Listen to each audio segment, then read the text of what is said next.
I know there are many people that are on the bandwagon as Denzel Ward being the #1 corner in this draft, and I get it. Even what he lacks in size, he's got massive athletic upside. He comes from a notable program that's produced some corners that have been drafted highly in recent years. And you look at a guy that's still somewhat raw with a lot of upside. Agreed. Understand. But he's not my #1 corner in this draft. My #1 corner in this draft is Joshua Jackson from Iowa. What does the kids say nowadays? If you're a big-time mark for somebody, they call you a stan for them. Is that the phrase? Why am I saying that like I'm 65 damn years old? Well, if that's what the kids say nowadays, then that's what I am. I'm a Joshua Jackson stan. Because to me, the dude has stud written all over him. All over him. Now, sometimes you have to be careful not to fall too in love with a prospect just because of one particular thing. Like if it's size, or if it's quickness, speed, the 40 time that they ran, the number of bench reps they put up, how fluid they looked in t-shirt and shorts and field drills at the combine, blah, blah, blah. Or especially with defensive backs, interceptions. Because at times, interceptions can be a misleading stat. And I think way back to Dre Bly when he was at North Carolina, he was a guy that led the nation in interceptions one year. I think he ended up being like a third-round pick. And he was a good NFL player, but he wasn't a great NFL corner. He played a while in the league, had some good productive years, don't get me wrong. But if you were going just solely based off of his interception total, it would have really misled you. And sometimes you have to be careful with interceptions because you can have opportunities fall into your laps. It could be garbage time stuff. You go get jump balls, a quarterback throws into triple coverage, whatever. So you have to be careful.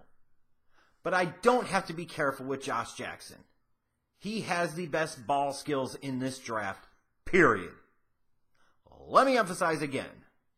Joshua Jackson has the best ball skills in this draft out of any defensive back, and I don't know that it's that close. He had 8 interceptions in 2017, 18 passes defended, and not just 8 interceptions, but when you look at the fashion and the way that he came across some of those spectacular plays that he made, I don't even see how this could be an argument. Like, look, you might not be as high on him. You look at him and you say, okay, he's a big corner, but he doesn't always quite play up to that size. Or you're worried about the fact that he runs in the 4.5s, and that's the speed that shows up, low 4.5s on film. I get that. But this can't even be a discussion. Like, this dude has the best ball skills in the draft, and that's the end of it. But he is more than that. He's got great size for the position, like I mentioned. He doesn't always necessarily play up to it. But 6'1", 196 pounds? I mean, you love that out of an outside corner. You love that because he's a guy that could be small enough to defend some of the smaller wide receivers outside or in the slot and not get burned too badly, but he could also get physical with them and take them out of the equation. But he's also big enough to be able to match up against some of the 6'3", 6'4", 6'5", galloping stallions that you see outside in the league and not get pushed around too bad and not get burned too badly. Like, he's in that happy sweet spot in terms of size that you value out of the corner position. I realize he's not the fastest guy, but you've seen plenty of guys that play corner in the 4.5s be able to be dominant. Like, what did Richard Sherman run in the 40 at the combine? Wasn't he in the 4.6 range, somewhere in there? Did it matter? Absolutely not. He still shut down fools for years and may get back again to shutting down fools for years. He didn't have to be 40-yard fast to be an absolute stud. So, like I talked about with Denzel Ward, it's great. You want a corner that can run that fast of a 40 to have that natural recovery speed. But sometimes there's this thing called football speed. And I go back to Larry Fitzgerald coming out of Pitt. I think he was like a 4.59 guy in the 40. Which was perfectly enough for him because everybody knew his big thing was the quality of route runner he was coming out of Pittsburgh. Like, everybody should have known that he was going to be a stud. But I go back to that Super Bowl against Pittsburgh, and he catches that slant pass late in the fourth quarter, and he's running upfield, right down the middle of the field, and he's pulling away from people. It looks like he's running a 4.2. He didn't measure fast, but his football speed has always been top-notch. He plays faster than most guys that are faster than him. And I look at Joshua Jackson, and I feel like he has better football speed than he does measurable speed. And I think part of that comes into his very good feel and instincts for the position. Like, you'll see some of the plays he made on the ball in 2017, some of the interceptions he made came because he had an initial assignment. He was dropping back. He was going into his own. He was playing somebody else in man. He was reading the quarterback's eyes while still maintaining his assignment and was able to recognize where the play was going and be able to make a play on the ball, break on the ball, and make the play happen. I mean, that's just an innate natural feel for football that you just can't teach, which means Jackson is really, really good in zone coverage and can be dangerous in man coverage as well.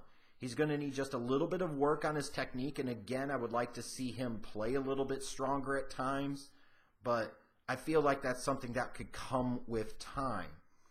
He plays really hard. This is a guy still with a lot of upside. This is a converted wide receiver who was only a one-year starter.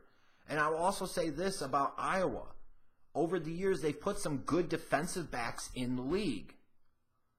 Ferentz is many things, but one thing he does, he gets offensive linemen into the league and he gets defensive backs to the league.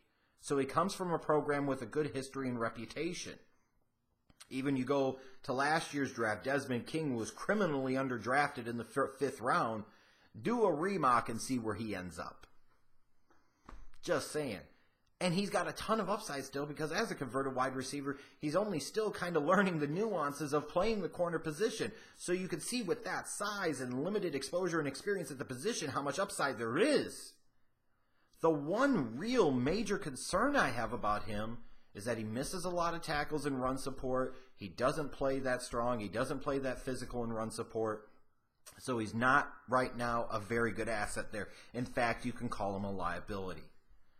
But damn, if you're drafting a corner and primarily concerned about his run support, then you're probably not doing it right anyways. I don't give a crap what anybody says. This dude can cover in man. He can cover in zone. He's got a ton of upside left in him. And he's got fantastic, phenomenal ball skills that are unparalleled in this draft class. His draft range, though, could be interesting because you're going to have teams that are scared off by the 40 time. You're going to have teams that are incredibly enticed by the size, the upside, and those ball skills.